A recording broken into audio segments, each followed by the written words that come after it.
Hello, good evening, and welcome to Hot Edition on 3FM 92.7. My name is Beatrice. And my name is Alfred, Ocansey. The news is also live on Kesmi 107.1 FM and across the world at 3news.com. On Facebook, we're streaming live on 3FM and 927. Coming up in the next 1.5 hours, Prosper Bani, DCOP Abdul Osman Razak, COP Kofi Boache and Charles Kipo to spearhead President Mahama's national security strategy. Tonight, we'll analyze these appointments for insight into what may have informed the president to make these choices. Stay with us here on Hot Edition as we get some more reactions to this latest development. Also, the minority in this 9th Parliament, they're calling on Ghanaians to boycott invitations by the Operation Recover All Loot, that's the oral team, citing a lack of legal authority for the team to operate. Meanwhile, MPP legislators have accused Chair of the Appointment Committee, Bernard Ahiafo, of stifling their ability to scrutinize ministerial nominees. This evening, later on Hot Edition, concerns over a strange disease that's ravaging fish stock at Kambungli community in the Elembele district of the Western region as authorities impose a ban on fishing activities in the area. Stay with us. We have updates for you here on Hot Edition. Remember, we have all these stories plus business and sports all coming up in the next 90 minutes.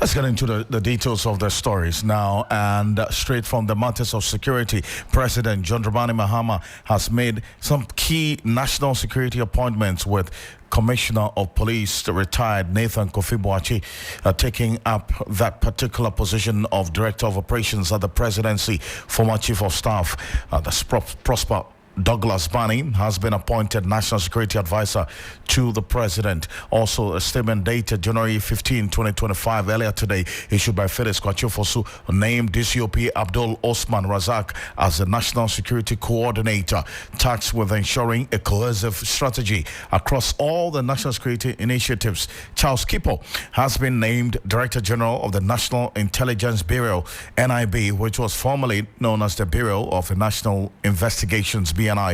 The appointments, according to the statement, reflect President John Mahama's commitment to enhancing national security and ensuring the safety of citizens. Let's take you through briefly the bios of these. That's a profile of these appointees shortly. If you go on our Facebook page at 3FM 927, it's right there for you. Prosper Bani, as we do know, a former Chief of Staff under the first administration of John Dramani Mahama.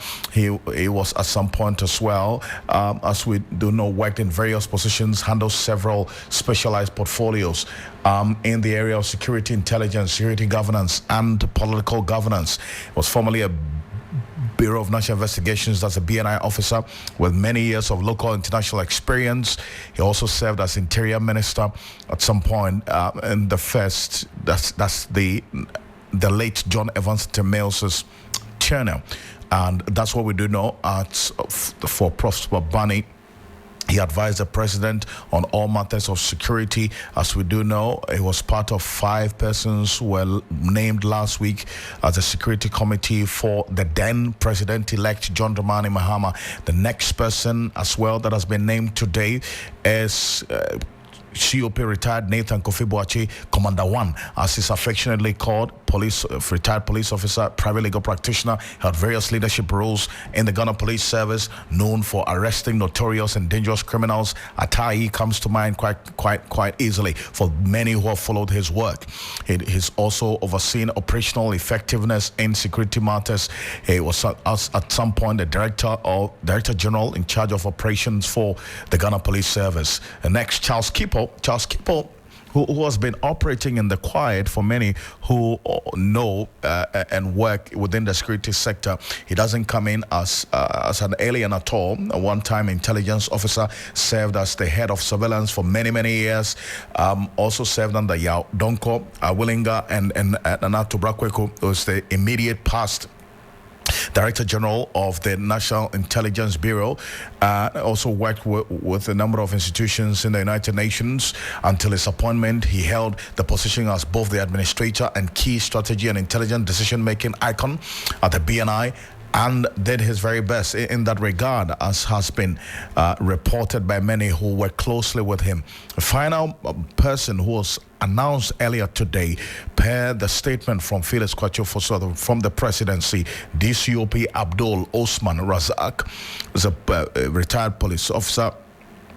And then also, in fact, he's a serving police officer. We're going to parting on that matter. He's also a former ADC, that's an aide-de-camp to the Vice President, John Dramani Mahama. He's also currently a lecturer at the Kofi Annan International Peacekeeping Training Center.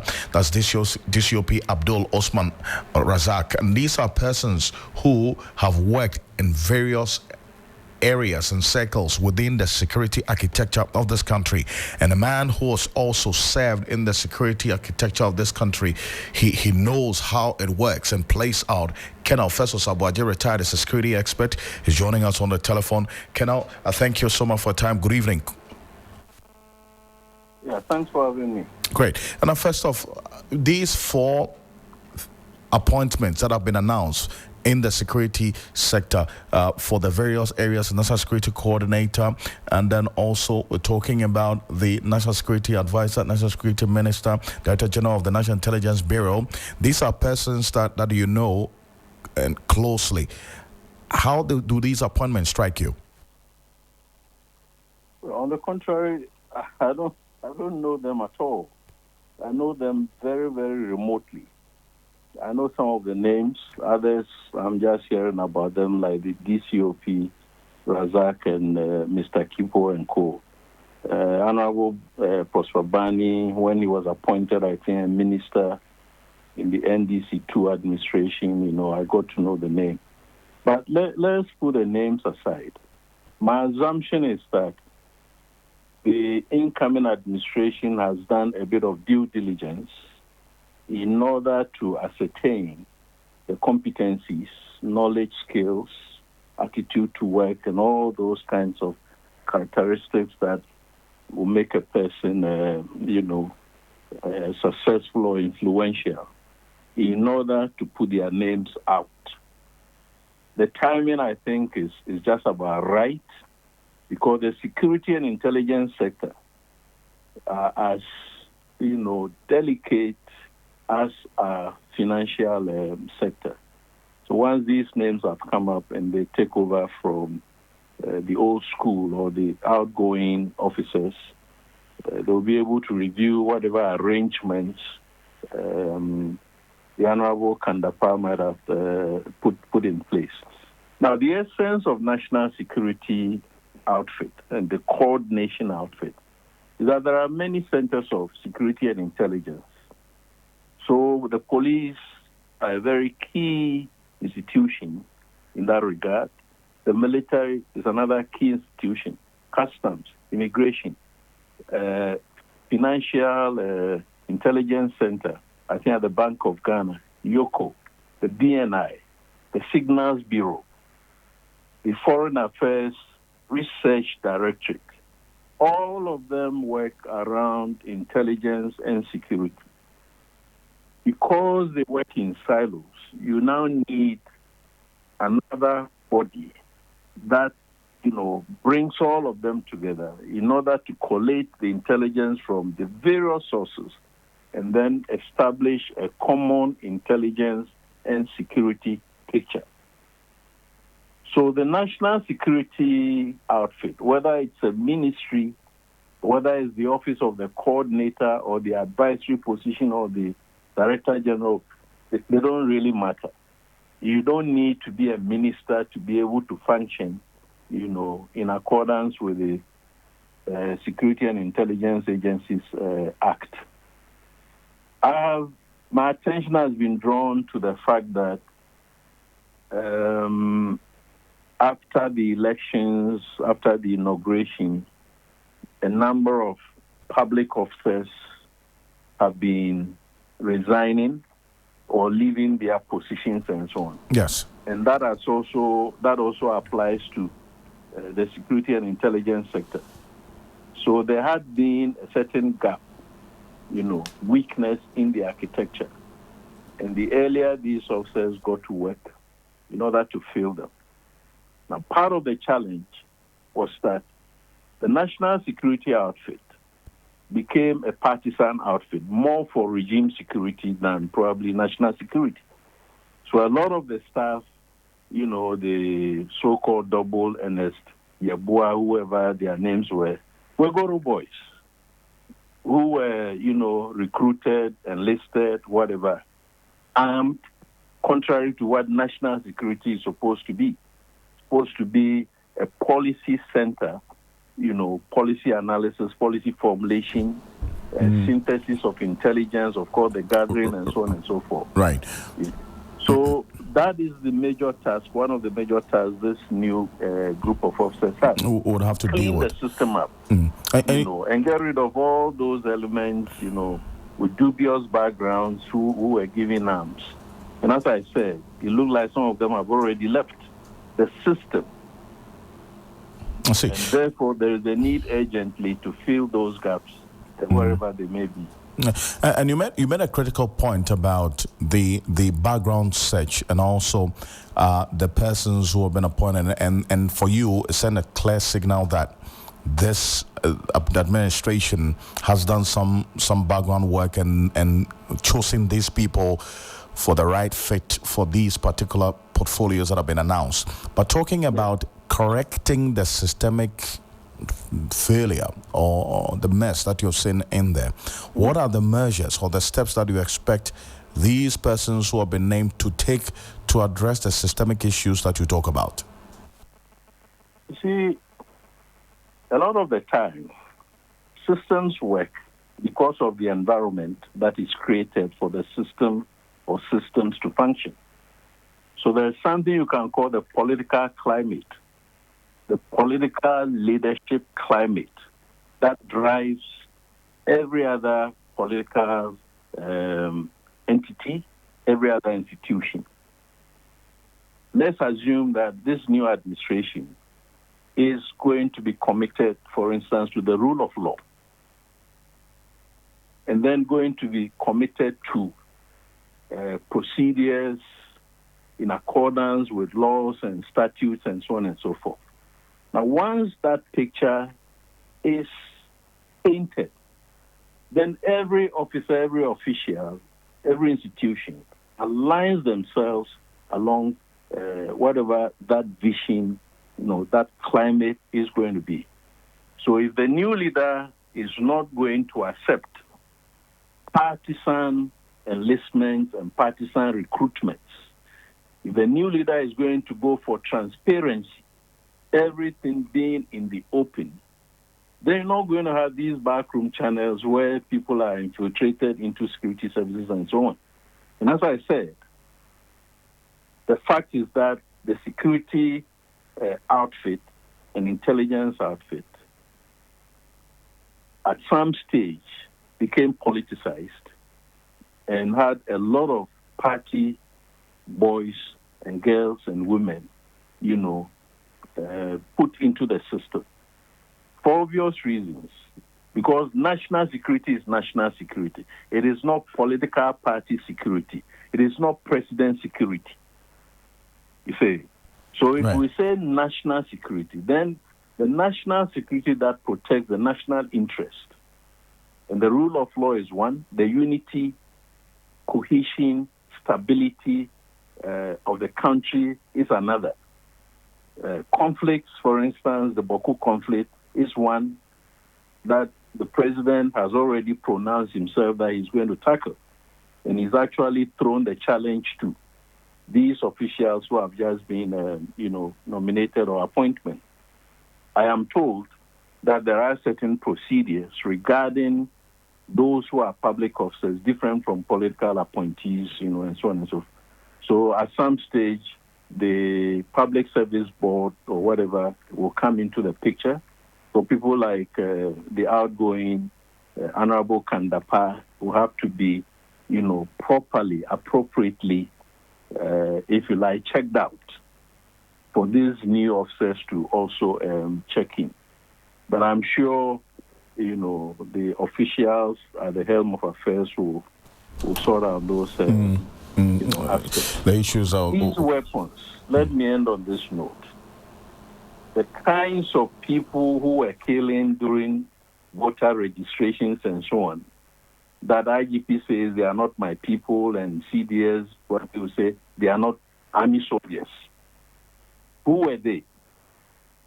One of the challenges for this new group is to find those people and disarm them and demobilize them and let them go back into the system wherever they might be. And if some of them are already in the security services and they behave themselves well, of course, they will be retained. But it's going to be a serious challenge. A very, very important point there. And maybe quickly before I let you go, Professor Abaji, this morning we learned of the instruction by President John Mahama through his executive secretary to the Ministry of Foreign Affairs to recall all diplomatic passports issued by the previous government for verification. I mean, from the security perspective, how crucial is this? It's extremely crucial because the national passport is a security issue. I mean, the issuance is a security issue.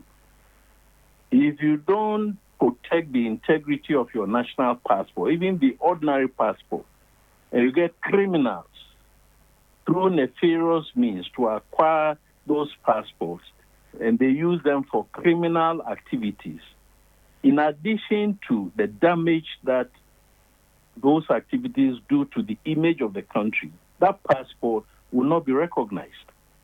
So there are places where you go and you might not get the respect, the attention. In fact, a country can say that they will not, if you like, grant visas to people coming with whatever visa. So let's come back to the diplomatic passports.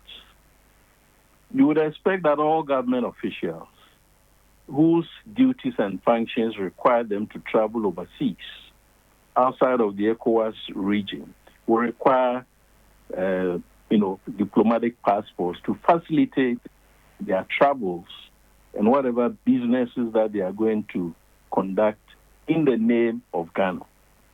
But then there are also other layers.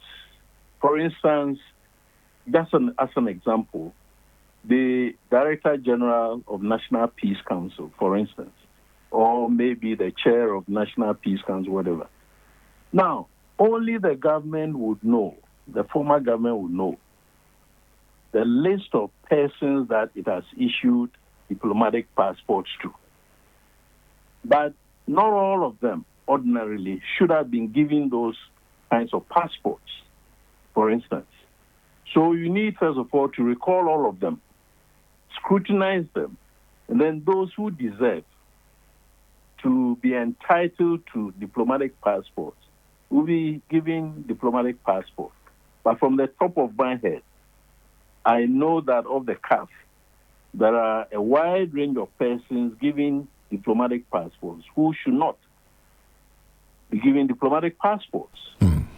One example might be the bishop or reverend minister who was the secretary or whatever of this national cathedral. Yes. Who had, is it 2 passports or 2 diplomatic passports, whatever the case might be. Of course, given the status of the cathedral, it stands to reason that all persons working in and around the cathedral who were given diplomatic passports must surrender them. Right. There could be other people based on connection, based on political party affiliations, who might have been given diplomatic passports. Okay. All those passports must be withdrawn. If they are not withdrawn and they continue to use them and involve themselves in other activities, not necessarily criminal activities, but activities that are not proper and appropriate, they do damage to, They do damage to the image of Ghana. Yes. Ghana Professor Abaji, I appreciate your time on this and your thoughts as always. Thank you so much. Thanks for having me, please. Ghana Professor Abaji is a security expert with his thoughts on the security matters there. Let's bring you some more here on Hot Edition. And the minority in Parliament is calling on all individuals invited by the Operation Recover or Loot oral team to boycott the invitations, citing a lack of legal authority for the team's actions. At a news conference, MP for Swami John Darkon said that the formation of oral violates the Constitution and undermines the authority of legally established institutions like the Police Criminal Investigation Department (CID), the Economic and Organised Crime Office (EOCO), and the Office of the Special Prosecutor. Advice from the minority is to boycott any invitation from the oral team. We are not going to be part of it because we believe that there are constitutionally established bodies that can investigate any so-called misdeeds of the government. What are they doing? What they are doing is to go about disturbing people, entering homes, taking vehicles, seizing vehicles, and more or less taking over lands from people who have genuinely purchased land. What the former government officials have done is to acquire properties that legally they were acquired. No illegality has taken place. In any case, the NDC, their members have also acquired lands in this country. The executives, they live in the country, they live in the airport, they live in the childhood, lands which were government lands, which they bought many years ago. The people of Ghana should not tolerate this order, which is out there to only persecute the former government officials. Thank you very much. Well, the minority also raised issues with the government's plan to scrap some taxes. Member of Parliament for Tano North, Gideon Boako, at the media briefing equally accused the government of not having a plan for revenue shortfalls after scrapping the taxes. In the medium term, it is my vision, when approved, to increase the revenue from 13.8, tax revenue from 13.8% of GDP to about 16 to 18%. That will be able to compare ourselves to our peers. I believe the potentials are out there. It doesn't necessarily mean we should increase taxes. Yes, we have obviously announced that we are going to scrap certain taxes. And you heard that Dr. Keselato Forsin rather given his commitment as regards the scrapping of taxes during his vetting earlier this week. Now listen to Gideon Boako talking about this. Health professionals, security officers, and all essential service providers? Is it going to affect infrastructure in the road sector, education sector, health sector, and agriculture sector? Is it going to affect ongoing road projects? Is it going to affect youth employment? Is it going to affect social safety nets for the Ghanaian people? Ghanaians need to know. The minister designates unconvincing responses regarding how he intends to make up for the revenue shortfalls leave us with no choice but to think that he will scrap these taxes but introduce new ones, perhaps more draconian than those he will scrap. We cannot give with his right hand and take back with his left hand. The integrity of the finance minister designate was again called into question when he provided incorrect data in response to a question about some misleading data he had used in 2019. The minister designate clearly sought refuge in IMF data, which turned out to be different from what he presented. When he realized that his own data could not substantiate his case, he claimed he was being charitable by providing a lower figure for the fiscal deficit of 6.1% for 2016, while the IMF figure was 6.3%. Can a minister designate for the office of finance minister boldly claim he was charitable in presenting incorrect figures? This is quite interesting. And you had there Gideon Buako. He's a member of parliament for Tano North and a member of the minority of the 9th Parliament. Let's get a quick reaction to their concern regarding the oral team. We are joined by a member of the team, Martin Pegbu. He's also a private legal practitioner. Good evening to you, sir. Thank you so much for joining us. Yeah, you're welcome. Would you say that you're worried about this call by the minority in Parliament, that your team doesn't have any legal authority, as it were, and so anybody you call before you should not respond or ignore your calls? Well, not worried. Well, not. Yeah, I'll say we are not worried because actually, what the Honorable Minority Leader is saying doesn't arise at all. ORA has not invited any person. We don't invite the people. That's not our mandate. We are rather receiving information from the general public. We are receiving complaints of impropriety, etc., from the public, and that is sanctioned by law.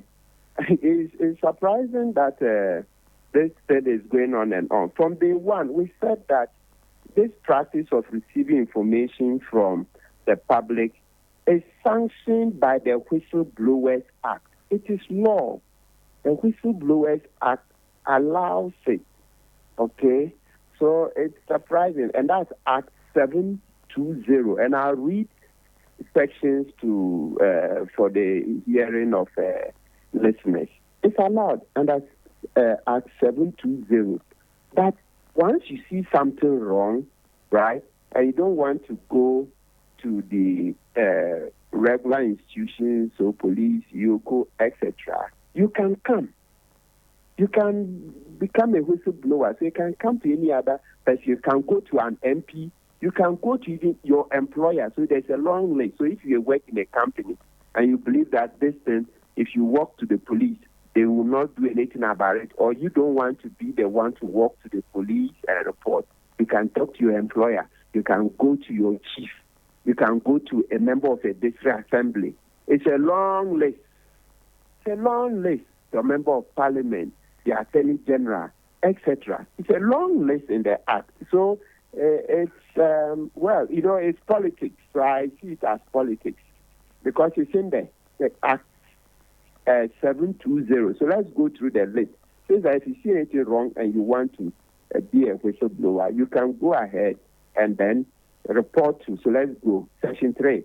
Persons to whom or institutions of which disclosure of impropriety may be made. Okay, 1. Disclosure of impropriety may be made to any one or more of the following. Listen to the whole. An employer of the whistleblower, a police officer, C, the Attorney General, D, the Auditor General, E, a staff of the intelligence agencies, F, a member of parliament, is Okujeto not a member of parliament, J, the Serious Fraud Office, now IOCO, H, the SHRAD, I, the National Media Commission, J, the Narcotics Control Board, now Authority, K, a chief, good. And then L, the head or elder of the family of the whistleblower. So it's your own head of family. M, the head of a recognized religious body. Then N, a member of a district assembly. And we are going on. Then O, a minister of state. P, the office of the president. Not the president who asks that this committee be set up. It's not JM. Okay. Now, Q, the Revenue Agency's Governing Board. Then R, a district chief executive. You see. So this is how it goes. The long list. Did you see them say that go to only the police service or go to only YOCO? It's a long list. It's good I've read it. It's a long list, you say, and I'm sure you're aware that even during the vetting of the Attorney General designate, this was a question that was asked of him as well by the members of the appointment committee. So would you say that this call is rather a small screen?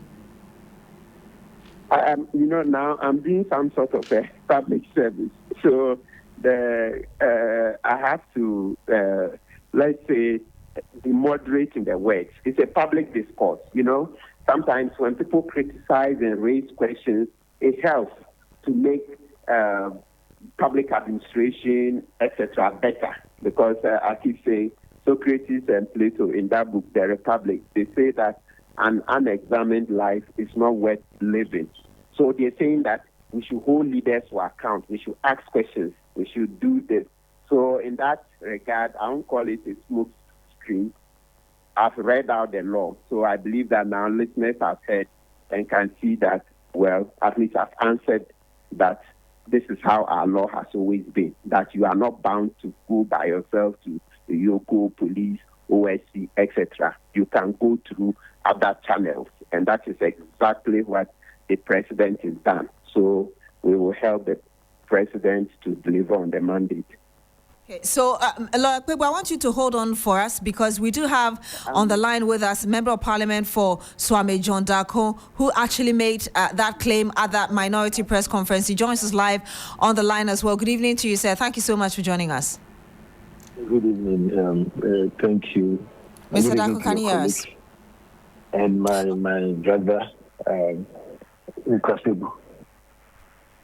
I'm sure you heard a bit of the argument from Lawyer Martin Kpegbu, and he's virtually or literally saying that the Whistleblowers Act, and he quoted it, Act 720, and went on to read sections of it.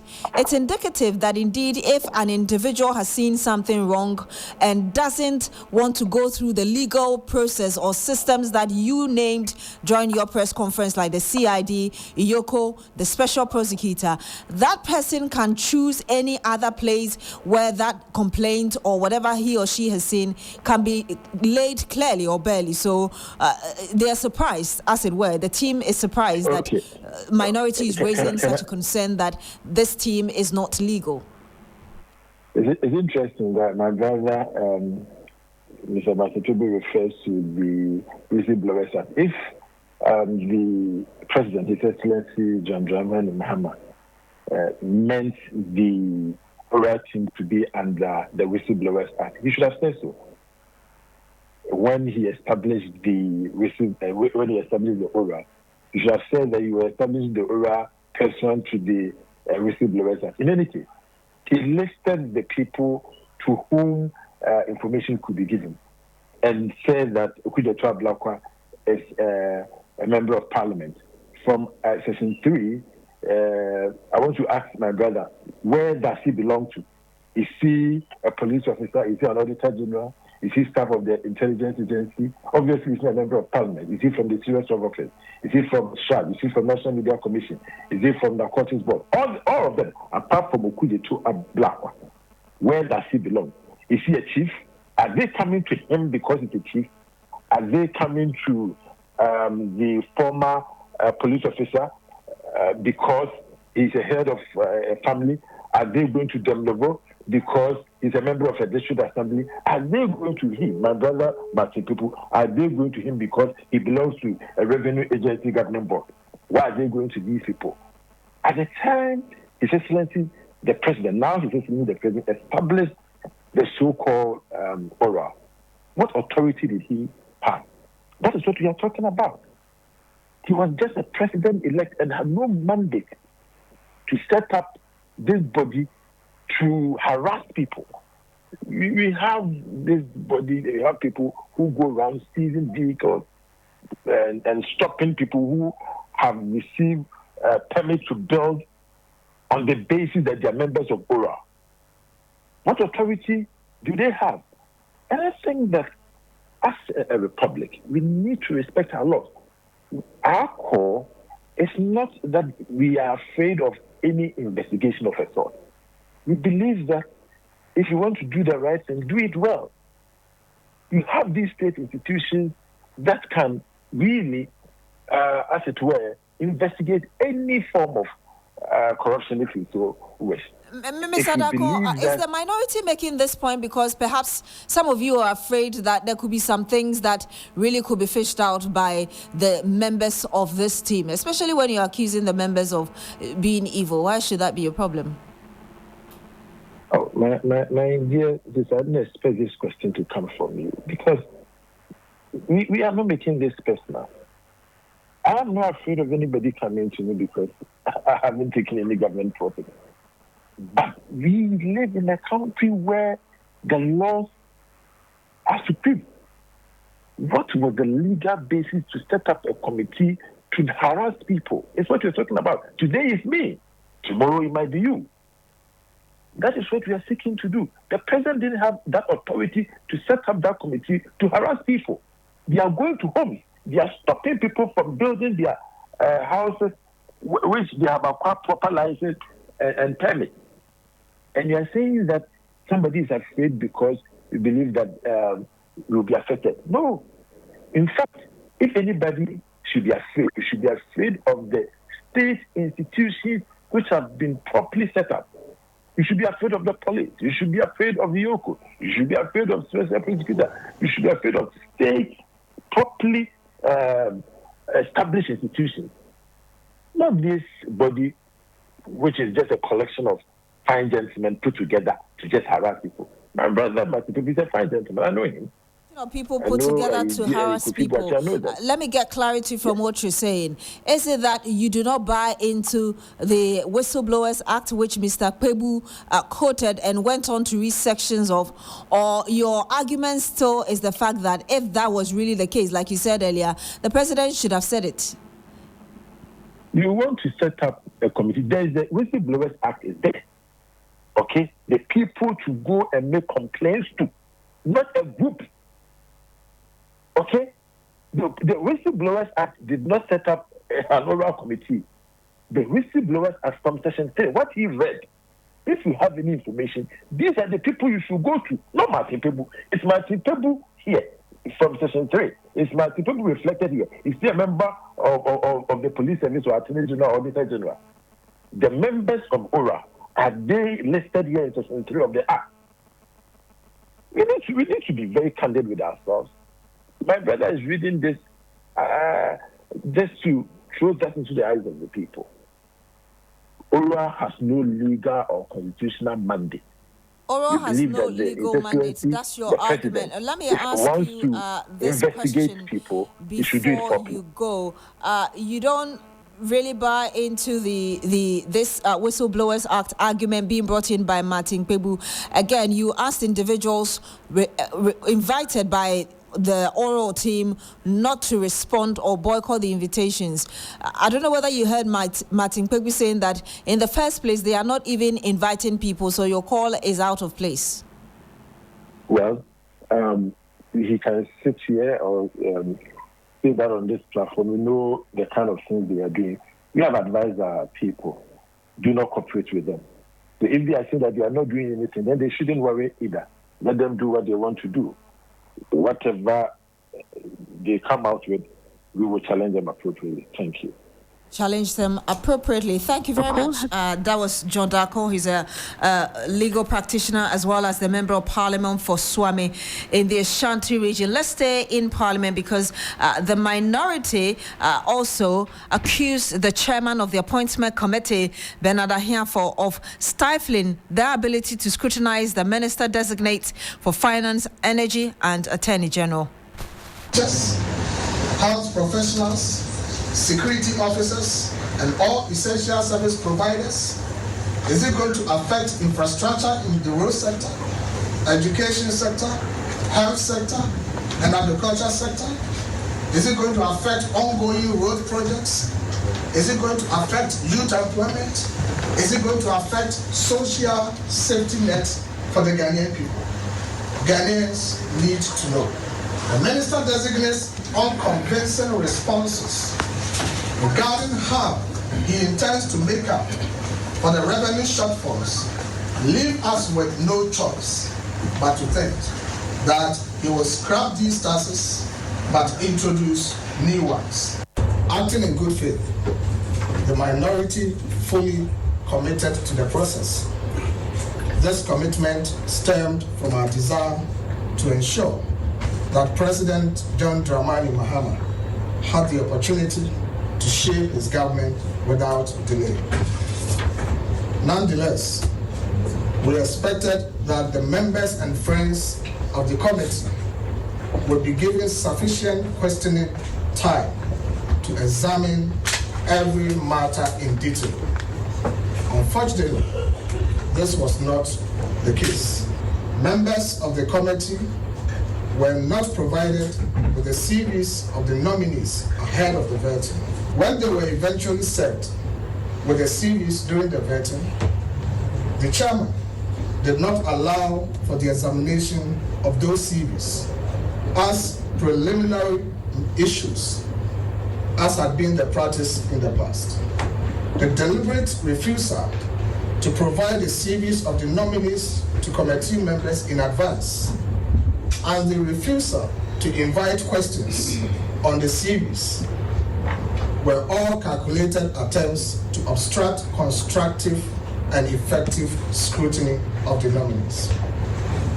Ladies and gentlemen, the chairman of the Appointments Committee was the first real obstacle to a diligent vetting of the ministerial nominees. He denied the Ghanaian people and the minority members of the committee the opportunity to conduct a thorough vetting of the nominees. He was protective of the nominees and extremely partisan. And you heard there some members of the minority of the 9th Parliament.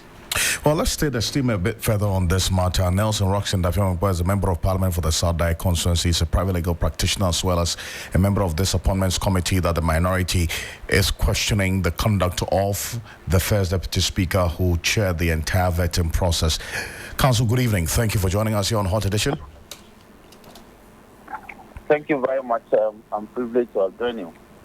I want to find out your thoughts. First of all, the minority is accusing the first deputy speaker of parliament who chaired this appointments committee of muscling them out and not allowing scrutiny of the various persons who appeared before the appointments committee, the nominees for the finance, the energy, and also attorney general, minister of justice nominees, from being scrutinized, especially by the minority, because in their view, whenever they tried asking the critical questions, they were shut out by the chair. Is that the case? Thank you very much. That was never the case. The proceedings of the Appointments Committee held, I believe, on Monday. The proceedings were telecast live. And so the evidence is there for anybody to authenticate vis-a-vis the falsehood that the minority have belatedly put out. Today's press conference by the minority is actually an afterthought. Let me establish why. I refer to Order 217 of our standing orders and reference Sub-Rule 1, which deals with the composition of the Appointments Committee of Parliament. Sub-Rule 1 is to this effect. The Appointments Committee comprises the first Deputy Speaker as chairperson, Minority Leader as ranking member, the Deputy Majority Leader as vice chairperson, the Deputy Minority Leader as Deputy Ranking Member, and the following other members. A. Majority Chief Whip. B. Minority Chief Whip. And C. 5 other members selected based on the numerical strength of the parties in Parliament. As we speak today, the numerical strength of the NDC to the MPP in Parliament is 3-1. That's 3-1. Now, when colleagues like Dr. Gideon Buaku and Jordaku, who has been my roommate in law school and I've known him in practice and now he's in Parliament, I hesitate to question their locus. They are not members of the Appointments Committee. They only got the privilege to sit in as a friend to the committee. And let me offer them some education. They've just received their orientation. When you are a friend to a committee in Parliament, you have no voting right. In fact, you may have a voice, but you don't have a voting right. You may have a say. but you don't have the right to vote. Well, but they have questioning rights as well. Essentially, they say that, yes, they are friends of the committee, but they were also expecting that they'll be given a chance to ask questions. Hold on. That's the point I'm about to make. When you are a friend before a committee, it's a privilege, it's a courtesy extended to you if you are asked to ask a question. You don't have such right. It is at the province of the chairman to extend that courtesy to you or not. And let me give you this example. I have been a long-standing friend to the Appointments Committee between 2017 and last year. The then chairman, Joe Osayewusu, never allowed me to ask a question, even though at nearly every proceeding, I'll be present and I will attend and I want to participate. He will tell me in the face that you are a friend. You can participate by watching, but you don't have the right to ask a question. That was how he exercised his right and man the committee during his deliberations under his watch. Now, Gideon Boaku is not a member of the Appointments Committee. My friend John Daku is not a member of the Appointments Committee. They were brought by the minority as first-time members who should come and watch. And by the magnanimity of the chairman, he decided to allow them as first men in Parliament to go through the practice of asking questions at committees, as it were. And they were given the opportunity to ask one question. So, Mr. Ocansey, if you are given an opportunity to ask one question, one vital question, you want to be asking the address of a nominee on his CV and not speak to matters concerning the economy, for instance, if it's in respect of the nominee that will be responsible for finance, or the energy minister in respect of matters pertaining to the energy sector, or the Attorney General and Minister of Justice in respect of matters regarding justice delivery and all. So to hold a press conference and say or allege that the minority members were bulldozed and not permitted to ask questions is totally fabricated. And again, let me establish why. Indeed, their leader, the minority leader who ran this committee, had the opportunity to ask many questions, at over 50 questions in the stretching for about 2.5 hours. And so what he did was that he asked his younger one, including Dr. Boaku and Jordaku, who have been speaking to the media this afternoon, that if they had any outstanding questions that they were unable to ask, they should furnish him with questions. And they did. The Honorable Afenyo-Markin received questions from people outside. And he posed all those questions. So this press conference, with all due respect, is a complete afterthought. It is calculated to tarnish the hard-won reputation of the chairman, who is also the first deputy speaker. Indeed, Mr. Ocansey, the people who are rather criticizing the chairman as I speak is our own party members. They think that he has rather allowed the NPP to run roughshod over him. And we are trying to defend him and justify why we think that he allowed the NPP to have their say on the committee. I see. But I can tell you this, going forward, the chairman will apply the rules of the committee. If you are not a member, you ask questions, you can come and participate by watching, as I was subjected to in the past. If you are a member, you'll be limited to some number of questions. Nobody will have the whole world, the whole time, 24 hours to ask whatever questions they want to ask.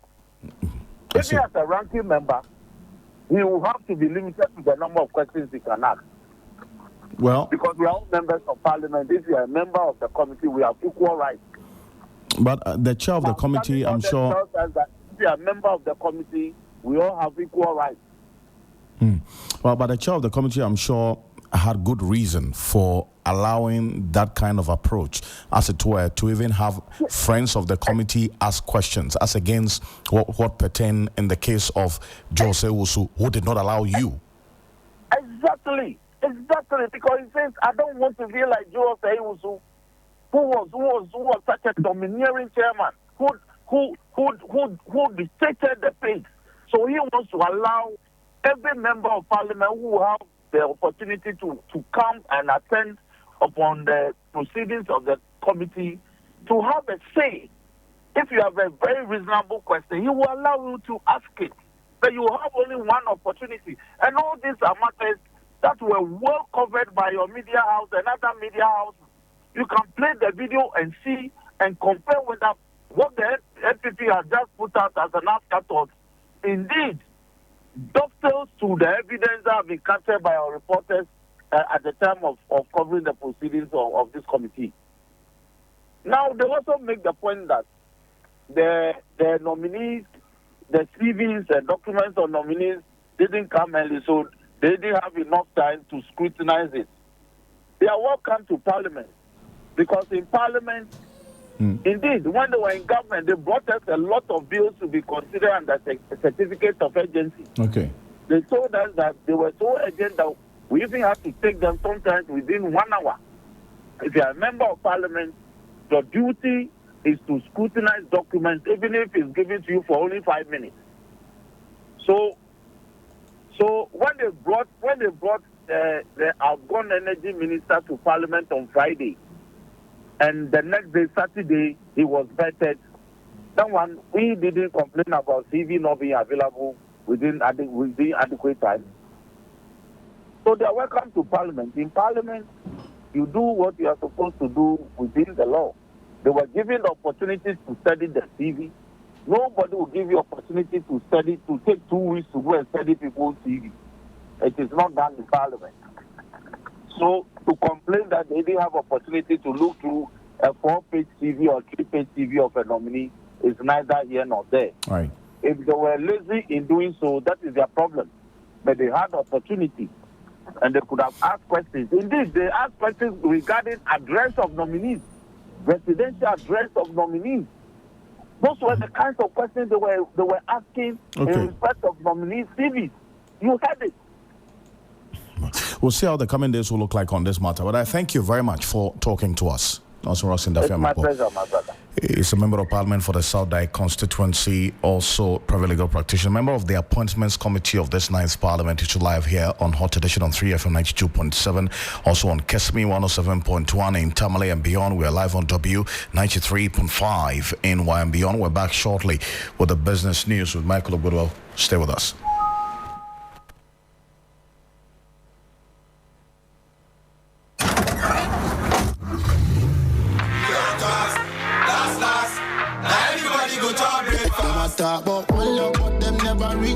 Hey, ready to make your drive home epic? It's the 3FM Drive with the one and only Giovanni Killen, right here on 3FM 92.7. Weekdays, 3 p.m. to 7 p.m. We're transforming your commute into a top-tier experience. Need a pick-me-up? Our music belt is pure energy, pure vibes. Stay ahead with the Drive Sports, bringing you the latest scores and highlights. Curious about the stars? We've got all the hottest trends, celebrity profile interviews, plus DJ faculty has got you.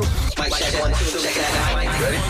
Mondays, Tuesdays, Wednesdays, Thursdays, Fridays on 3FM Drive. You know where it's at. This is where the action is at, live on the 3FM Drive on 3FM 92.7. Welcome to the 3FM Drive. That's right!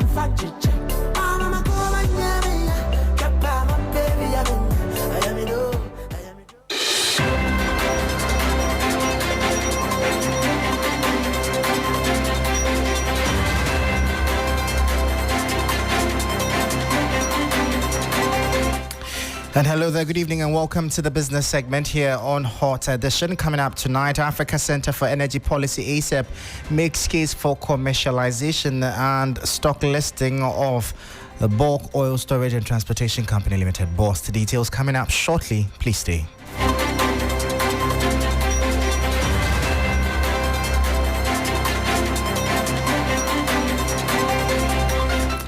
My name is Michael Obudu. Thank you for your time. Straight into our top story. And the Africa Center for Energy Policy, ACEP, has urged the government to commercialize the bulk oil storage and transportation company Limited, BOST, and list it on the stock exchange. BOST, once taxed primarily with strategic stockpiling, now controls approximately 20% of Ghana's petroleum import market through the Good for Oil program. This marks a significant deviation from its original mandate, despite receiving a 12 pesos margin on every litre of petroleum to maintain its operations. Speaking at a press conference on Ghana's downstream petroleum sector, Kojo Yauche, policy lead for petroleum and conventional energy at ACEP, argued that commercialization would promote transparency and accountability in BOST operations, easing the financial burden on consumers. Entity that is tasked with building strategic reserve. BOST now controls about 20% of the petroleum import market through the government's Gold for Oil program, making it deviate for its core mandate. And this commercial shift really questions BOST's continuous receipt of regulatory margins. 12 pesos per litre we give to BOST. To compete with the private sector that builds and maintains their own infrastructure. The market we operate now shows that we do not need BOST. Or if we continue to have BOST, then we should commercialize it and list it on the stock exchange. This will ensure transparency and accountability in BOST operations while reducing the burden on consumers. That's another 12 pesos kicked out of the payment. Kojo Yauche is policy lead for petroleum and conventional energy at the Africa Center for Energy Policy, ACEP.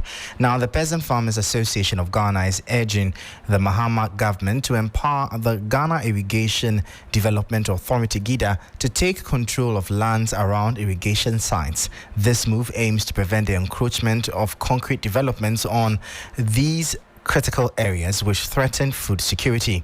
Executive Director Bismarck Tetewusu-Norte expressed concerns over the alarming rate of development on irrigation lands, blaming politically exposed individuals for their complacency in the matter. What the government can do, I think, is that they should empower the GIDA, that's the Ghana Irrigation Development Authority, give them powers to enable them to be able to have total control of their lands. And it applies to a lot of these institutions where they are helpless because you see encroachment going on and there's little or nothing you can do. So we want that there should be a form of restructuring these institutions where they have the power to be able to prevent people from allocating their land. And we have to also be careful as a nation as to how we allow politicians and politically exposed people to take advantage of every available state resources in the country. It's worrying. It's worrying that there are a lot of areas where they have been earmarked as agricultural lands, but you go there now and there's heavy concrete going on. Bismarck Tetewusu-Norte is the Executive Director of the Peasant Farmers Association of Ghana. Now, away from that, the Ghana Statistical Service has advised policymakers to develop and implement policies that will enable the country to stockpile food items during their peak season. This strategic move aims to stabilize food prices and curb inflation during lean seasons. According to data scientist Simon Tichutab Onilimo, stockpiling food items during these seasons, during their seasons of abundance and releasing them on the market during lean seasons can significantly help tame inflation. Over the period, yam is actually driving inflation in the food category. And if you look at it, it is playing a role. Yam, for example, is a seasonal item. Fresh tomatoes is a seasonal item. And we realize that periods where we observe significant drop in inflation for yam, it affects the division's inflation. So it means that in the basket of the division where yam belongs, it is really contributing significantly to the price changes we are seeing in that particular subgroup. And it tells us that seasons actually play a role. And we realize that for yam, for instance, over the period between August and September, for all the period, there is a marginal drop in the price of yam per kilogram. So what are we doing as a country? And this is a question I pose to all of us, to address these seasonal issues and say that maybe in areas where we have bumper harvest, we are able to have buffer stocks where we can keep some of these seasonal foods, so that areas where, periods where we don't have higher harvest, we are able to release these foods to ease the pressures on price of some of these food items.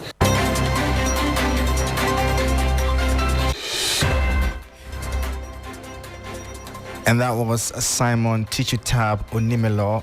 He is a data scientist at the Ghana Statistical Service, bringing an end to the business segment here on Hot Edition. For more business stories, please visit our website. It's 3news.com/business. I am Michael Obodu. Thank you for listening. As always, please stay safe. Up next is sports.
Let's do some sports here on 3FM's Hot Edition. My name is Mutala Yakubu. We begin locally, where Ghana Premier League side Accra Lions have parted ways with their head coach Ibrahim Tanko. The former Ghana international leaves the side after 3 years and will be replaced by German coach Rene Kraft, who returns to the club for a second stint. Tanko guided Accra Lions to an impressive second-place finish in the Premier League last season. Now, moving on to England, Ghanaian international Antoine Semenyo is having an amazing season with English Premier League side Bournemouth. The striker found the back of the net for his side when they played Chelsea last night and has now scored 6 goals in the league. My colleague Bill Eshen has more on him.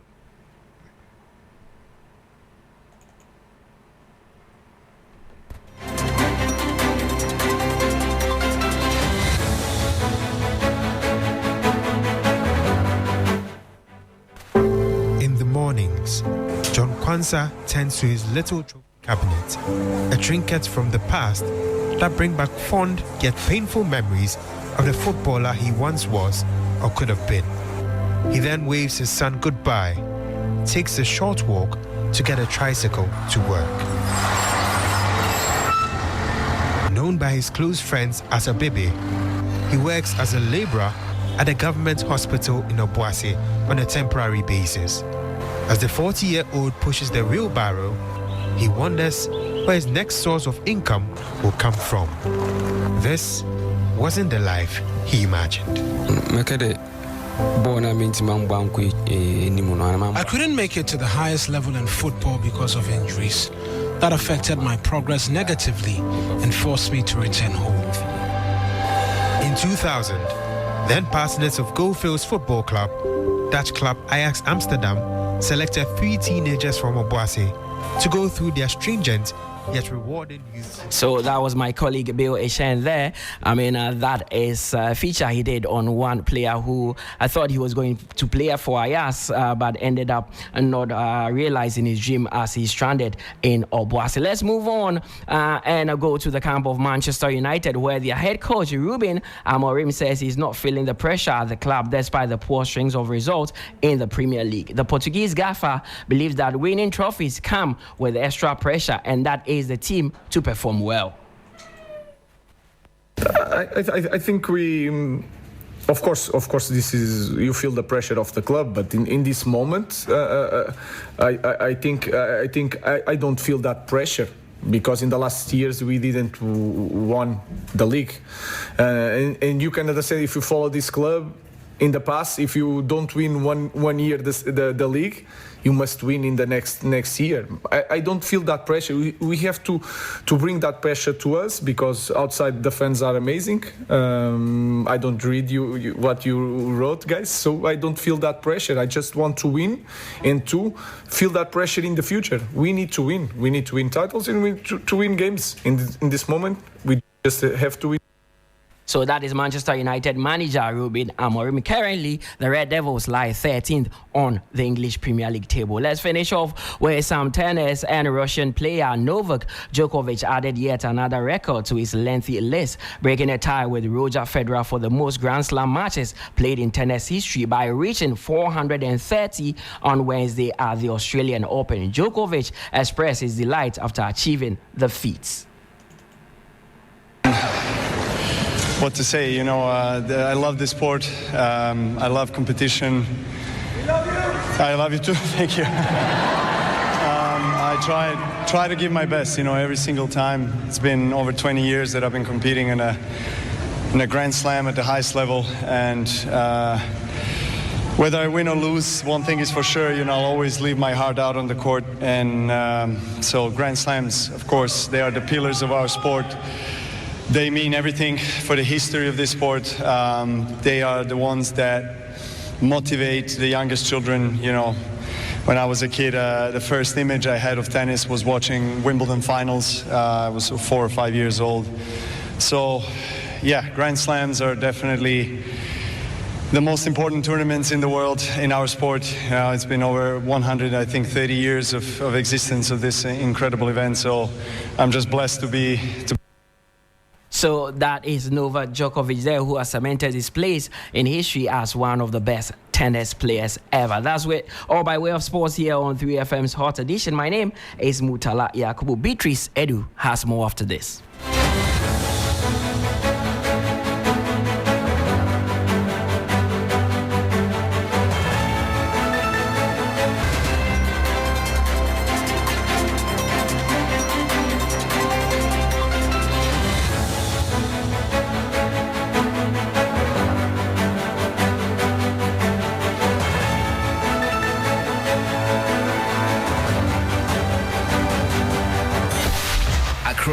Ghana, Africa, and worldwide. Join us on Inspirational Gospel Mix this and every Sunday, 8 p.m. to 3 FM.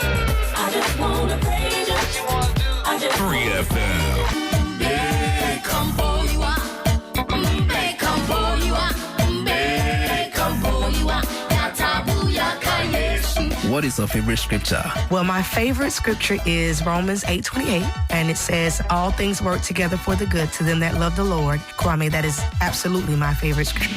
Yes, your Inspirational Gospel Mix, a moment to get inspired with the best of inspirational songs and interviews to get you prepared for the new week on every Sunday, 8 p.m. to 10 p.m. with me, your big brother, Kwame Adu, mixing G, mixing gospel. You can't miss it. You are blessed as you listen. 3FM 92.7.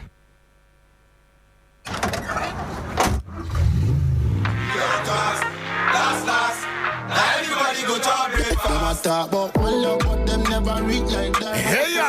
Ready to make your drive home epic? It's the 3FM Drive with the one and only Giovanni Killen. Right here on 3FM 92.7. Weekdays, 3 p.m. to 7 p.m. We're transforming your commute into a top-tier experience. Need a pick-me-up? Our music belt is pure energy, pure vibes. Stay ahead with the Drive Sports, bringing you the latest scores and highlights. Curious about the stars? We've got all the hottest trends, celebrity profile interviews, plus DJ faculty has got you. Ready?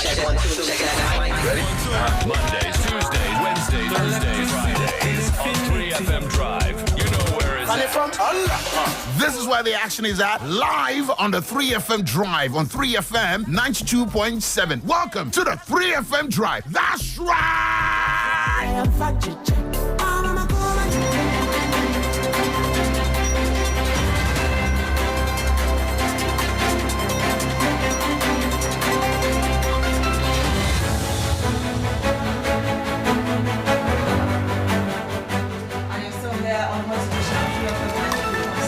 Very much, Mohammed Mutala, for bringing us the latest in sport.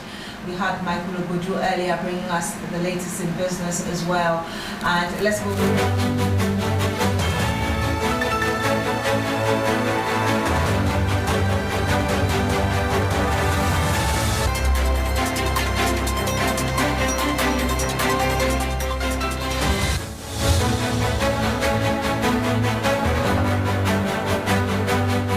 And you're still here on Hot Edition on Shri FM 92.7. Thank you very much for staying.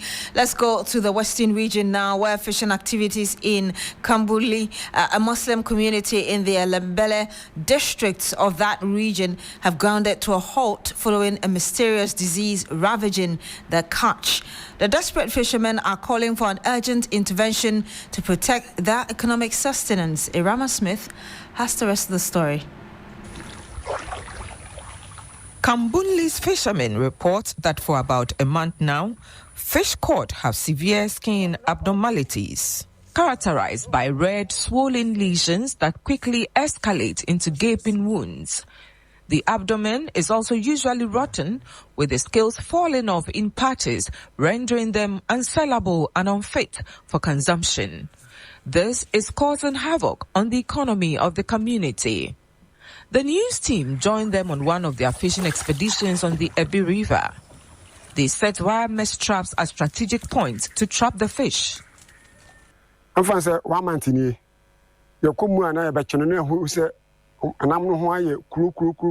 It's been nearly a month since we started noticing these unusual changes in our catch.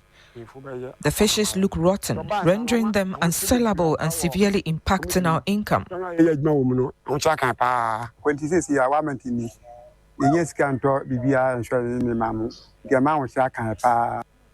We observed that apart from the change in color of the water, the river also emits a potent, unbearable stench. Concerned about the potential health implications, the team met with the Lembele District Health Director, Dr. Augustine Amwakong. There's likely to be health implication. We cannot be emphatic now because we don't know the exact cause.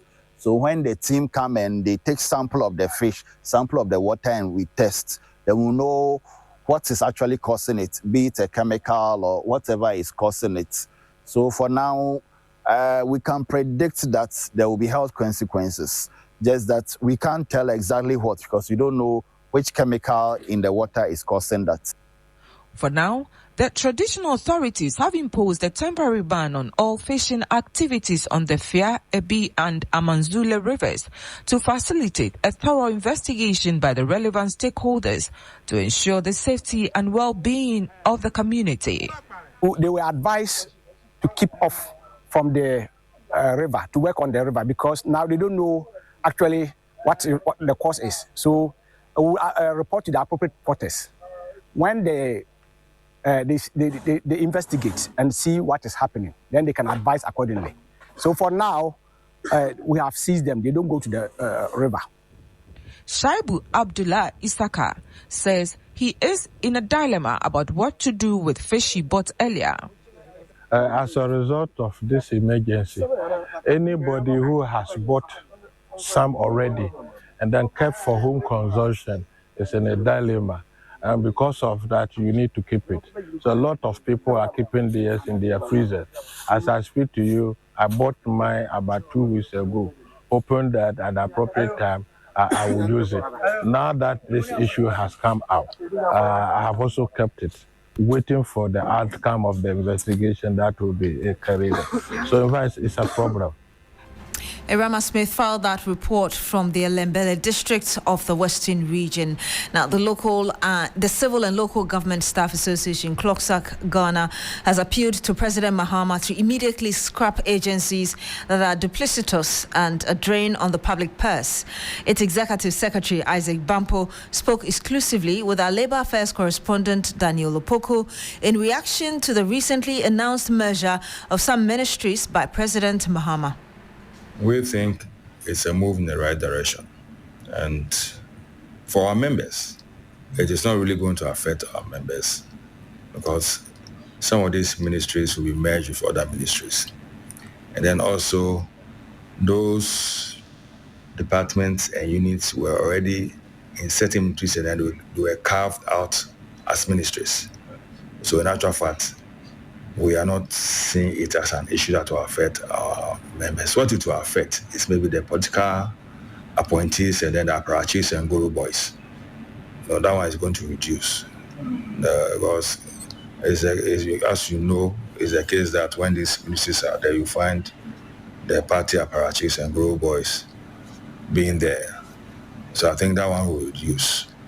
But impact on our members, it's not going to really impact our members because those ministries were carved out of departments that were already in existence.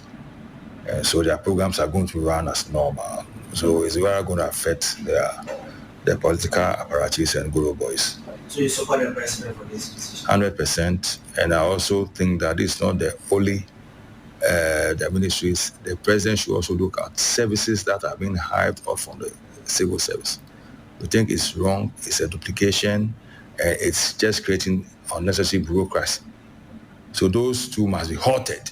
Which services are you referring to? Like LUPSA, when you go to Lands Commission, you go to this TVET, and they are really unnecessary. Why are you saying that? We're talking about TVET, COVET, or this thing, services created. Why do you create a services? Create another bureaucracy for them. You go to social welfare, community. These are institutions that have been in existence and they have their mandates. But the whole thing was done haphazardly. No recourse even to the councils involved because the councils have certain mandates. When it comes to curtailing certain services, it must go through, there must be proper research done. It must go through the council. All these things were not done, and I would say it was politically done. So I think the president should also look at that place because that one too is also causing problems in terms of expenditure. And this must also be controlled. So TVET, corporate. All those services that when you go to the registered general, they've converted about 3 or 4 services out of it. For what reason, we don't know. But the reason I can give is that because of politics. But there's no reason. Creating jobs for party boys. And all these things, they are dwindling the influence of the civil service. And the civil service is a backbone of every government. Look at any government that is developed. Look at their service. They are in place. Politicians are not encumbering their positions. But when it comes to Ghana, you wake up one morning, then the politician will tell you that I'm hiving these services from the civil service. I'm hiving in this last year alone, the number of services that was hived from the service. Who is doing this? Who is controlling it? Let them also look at these areas. Bring all of them back to their They must be brought back for effectiveness and efficiency. And one thing that brings to mind, let's bring back the general orders. We should have in a system what we call general orders. And that will give you the processes on any transaction. And the service, you have nothing like discretion. That these general orders have been thrown out, and it's like people now do things using their discretion. And that's why you have problems. Let's bring back the general orders.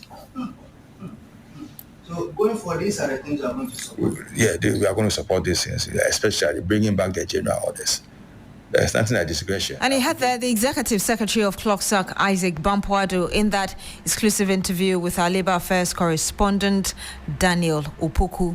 Now, the Member of Parliament for Idrase Dumasi, Mohammed Bawa Brahima, says that the police have failed to apply diligence in handling events leading to the death of a 26-year-old Masawood Shaibu. The death of the suspect sparked violence leading to vandalism at the district police headquarters. The Ijra lawmaker spoke to the media earlier. I go to Ijra in the evening, and then when the autopsy had been conducted, had been concluded, but I met the pathologists. They had just cleaned the body, so he came out, and the family were there, the police were there, and he briefed us about as to the outcome of the examination that they did. And from what the pathologists told us, that the deceased had an underlying condition of peptic ulcer and some typhoid. He believes that might have caused the death, and that because of the vomiting, and he used some medical term. I'm not a medical practitioner, which I cannot mention, but finally ended up that the death was a natural death, because she's inspected the body. There are no physical bruises on the body, and there are no edits. So I also went in to look at the body, and I didn't see any physical bruises. The pathologist went on further to point out that to ascertain as to whether actually he was assaulted, she even cut open the head to see if there was some blood loss, and there was no blood loss. So she said she's 100% certain that it was due to it was a natural death that occurred. So I had to come out to explain to the family and to plead with them that we are Muslims, and we Muslims, we believe that whatever happens to you is something that has been predestined by Allah, and so we should accept it as it is, and then plead with them to exercise restraint and allow due process to take place. So yesterday the body has been buried. We've buried the body, and the adwa has been made, but there are still unresolved issues. I'm saying this because if you look at the way and manner the issue went on, coming from what has happened 4 years ago with respect to the death of Kaka, which resulted in a similar incident in which we lost 2 other lives in addition to Kaka, and having up to now nobody can tell us who were the perpetrators of that heinous task or act of killing Kaka. It's something that is very worrisome. Here is, in this case, this Misbah boy, he died in your custody. The first thing the police should have done is, we want to find out why is it that they did not look for the parents or the relatives of the deceased Misbah before carrying the body to Mampo. Why were they in a hurry to carry the body to Mampo? And then, two, when it happened, I believe that since the deceased, he voluntarily, I can say voluntarily because he wasn't physically arrested, you invited him, he came in the night, and why couldn't he have given him bail or self-cognizance bail since he came with a property like a motorbike? They could have even, what is a phone? They could have even taken the motorbike and tried to go and come back the following morning. And why did it take them so long since he started complaining about abdominal pains and started vomiting for them to take him to the hospital around 3 hours? These are issues that they need to resolve. And this issue, they sense danger that the station could have been bent. The time that they use in conveying the inmates from the police station, the cells here, to the divisional headquarters, they could have called for reinforcements. So if you had it means that the fact that they collected, they were able to collect the inmates from the cells to a different location, means that they knew the danger ahead, that the building could be set ablaze. Why didn't they take proactive measures by ensuring that reinforcement was done? Yeah, Mampo, how many minutes is it? And so we are calling on the IGP that to me, looking at the factors that led to the raising down of this building, I put the whole blame at the doorstep of the police. They were not professional. Calling of the IGP to investigate this incident and come out with a report and let us, whoever is culpable in this incident should be punished in order to set the hearts of the families of the deceased at ease. Should we set police station ablaze with provocations? No. I condemn in no uncertain terms. I condemn it in its entirety, that we should, not only the police station, every public building. And I emphasized this when I came out from the theater after inspecting the. And I heard that the Member of Parliament for Ejura Dumase Mohammed Bawa Brahima there in that interview with our correspondent earlier.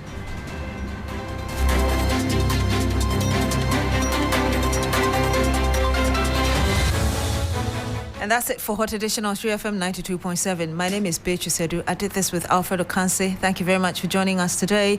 Log on to 3news.com for more news. Have a good evening and do enjoy the rest of our programs.